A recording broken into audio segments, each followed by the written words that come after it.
Happy Friday, Alex Mersley here, coming to you with some updated market insights as to what our team is seeing for the Minnesota real estate market when it comes to what's happening in the market and what's winning for offers. For this week, I'm pulling stats between January 22nd, 2022 through today, February 4th, 2022. The big one this week is our offer acceptance rate is the lowest we've ever seen it since we started tracking our numbers. It's at 22%. Things are hyper competitive right now. Through the conversations I've had with agents, you all are feeling it. The market, what we were seeing over the last couple of weeks, has definitely started to pick up, even from where we were before. We were still hearing some instances where it's like, yeah, maybe a couple of offers on each listing. And certainly there were some that were getting 30 plus offers. This week, that seems to be on the rise from the conversations I've been having with you all. Sounds like there's even more offers being submitted on each property.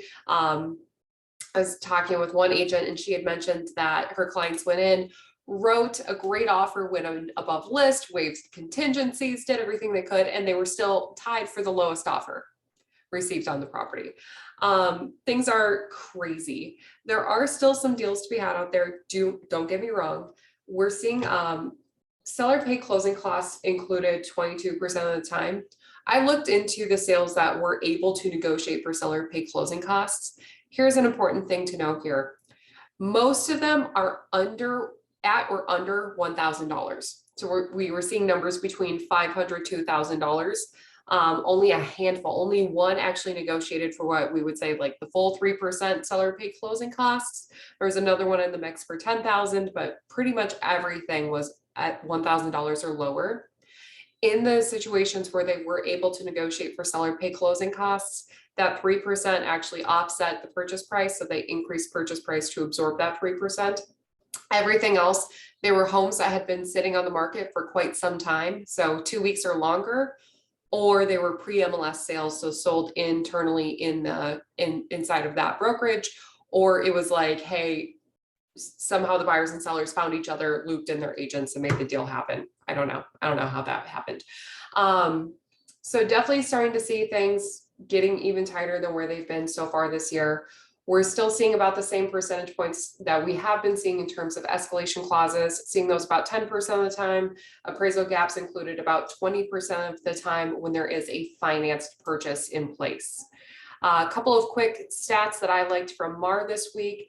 Right now, activity on listings is down 14% year over year. That's indicative of listings being down. So we're down 31% on listings where we were in 2021 to this year. And currently our month's demand for inventory is 0.8. So it would take 3 weeks for every single home that's on the MLS to sell in this market if no new homes hit the market.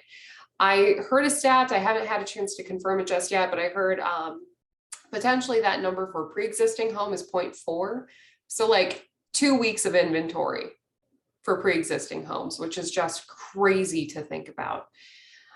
I'll give you all the latest and greatest here in the details of the post. As always, if I can get you any specifics, please feel free to reach out to me. I want to get you anything I can to help your clients win, especially when it is this competitive. If I can get you something that helps sets your client offer apart from the rest, I'd love to do that.